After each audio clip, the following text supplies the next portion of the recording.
nous avons travaillé sur 4 axes principaux. Le premier axe était la qualité des soins et des services, aussi bien pour la planification familiale, la santé sexuelle et reproductive et les violences basées sur le genre et le VIH-Sida.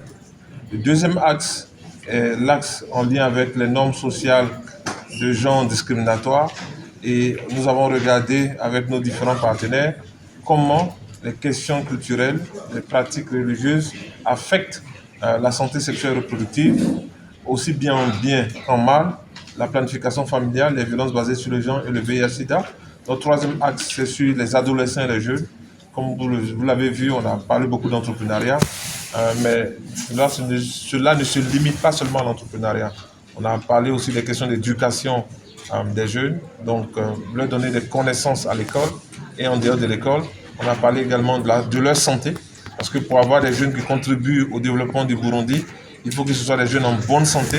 On a parlé de leur leadership, c'est-à-dire des jeunes qui se prennent en main et qui contribuent de manière citoyenne au développement du Burundi, des jeunes qui créent de l'emploi et des entreprises, des jeunes qui sont préparés pour répondre à des fonctions de demain et pour terminer, des jeunes qui participent à préserver la paix, la cohésion sociale au niveau du Burundi.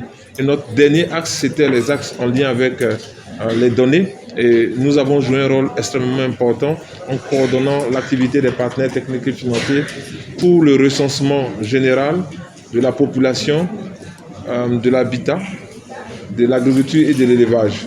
Donc c'était nos 4 axes sur lesquels on a travaillé et nous avons pu obtenir également des résultats. Un des points que je veux souligner, nous avons aussi travaillé pour répondre au contexte humanitaire. Comme vous le savez, à la suite des inondations liées au phénomène El Niño, on a eu des déplacements de population qui ont été assistés dans les différents domaines qui sont les nôtres, les violences basées sur le genre, la santé maternelle, la planification familiale et l'autonomisation économique des femmes et la prévention des VBG ainsi que celle de l'exploitation, des abus et des violences sexuelles. Donc ces différents éléments ont été pour nous notre porte d'entrée pour cette première année de programme.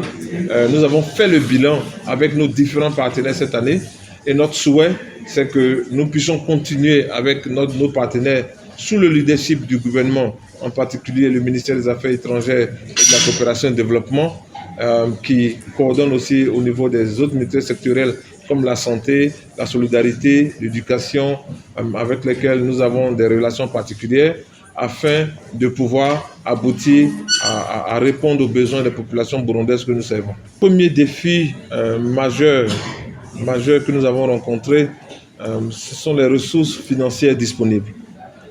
Dans le contexte actuel du monde, les ressources des partenaires au développement s'amenuisent de plus en plus. Et donc, avec nos ambitions, nous n'avons pas pu avoir suffisamment de ressources pour pouvoir répondre aux besoins. On aurait aimé, par exemple, pouvoir toucher 5000 jeunes dans le cadre de notre programme Entreprendre avec zéro capital extérieur, mais nous n'avons pu toucher que 350. Donc, c'est le premier défi.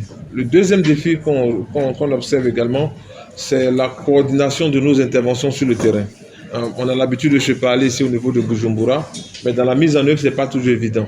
Et dans un contexte où les ressources s'amenuisent, si on est capable de pouvoir mettre nos ressources ensemble, on va avoir plus d'impact sur la population. Et notre but, c'est d'avoir plus d'impact sur la population.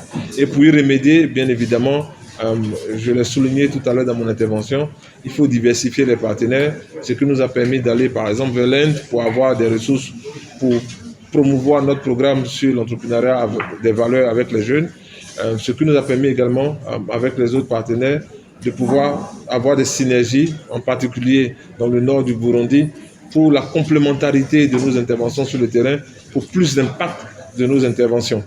Donc, nous continuons nos efforts. Nous savons que les défis sont importants, mais cela ne nous décourage pas. Et c'est parce que les défis sont importants que nous sommes encouragés à travailler d'arrache-pied avec les autres sous le leadership du gouvernement pour pouvoir aboutir aux résultats que nous escomptons. Et cette année, avec les résultats que nous avons eus, nous montre que nous sommes sur la bonne voie et que pour les objectifs que nous sommes fixés, nous les avons presque atteints. On espère que 2025 sera une année aussi heureuse et qu'on aura la possibilité, en travaillant avec vous, les hommes des médias et d'autres de pouvoir atteindre plus de Burundais et de Burundaises dans un contexte où on vient de finir le recensement, où on va avoir une meilleure visibilité sur les données, où on va avoir une meilleure visibilité sur les indicateurs afin de pouvoir continuer le travail qui est le nôtre. Nous saluons d'abord le leadership du gouvernement qui doit être maintenu parce que sous son leadership, on peut avoir des actions coordonnées qui nous permettent d'aller vers les priorités nationales et c'est ce que nous constatons. Donc avec le ministère des Affaires étrangères et de la coopération au développement en première ligne de front. Mais comme vous le savez aussi, notre mandat a un volet assez important pour les questions de santé. Donc nous avons des actions très rapprochées avec le ministère de la Santé. Par exemple, l'une des actions phares que nous avons eu à mener cette année, c'était la mise à jour du réseau des centres de santé à fonction SONU, qu'on appelle les soins obstétricaux et néonataux d'urgence. Cette mise à jour nous permet de couvrir avec les autres partenaires près de 75% des accouchements au niveau du Burundi et cela nous permet de consolider nos efforts conjoints pour permettre à toutes les femmes burundaises d'accoucher et de revenir à la maison avec le sourire. Parce que notre slogan, c'est qu'aucune femme ne doit perdre la vie en donnant la vie.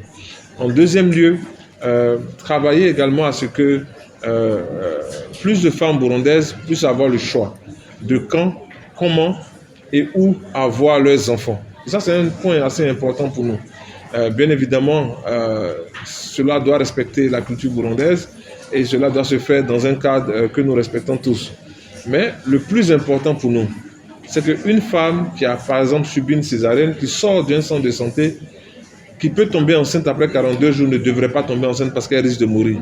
Donc s'assurer que la plupart des femmes qui ont accouché dans les formations sanitaires puissent avoir le choix avec leur conjoint ou en tant qu'individu de décider si elles veulent se reposer après une grossesse et donc leur offrir la possibilité d'avoir accès à la planification familiale moderne ou traditionnelle.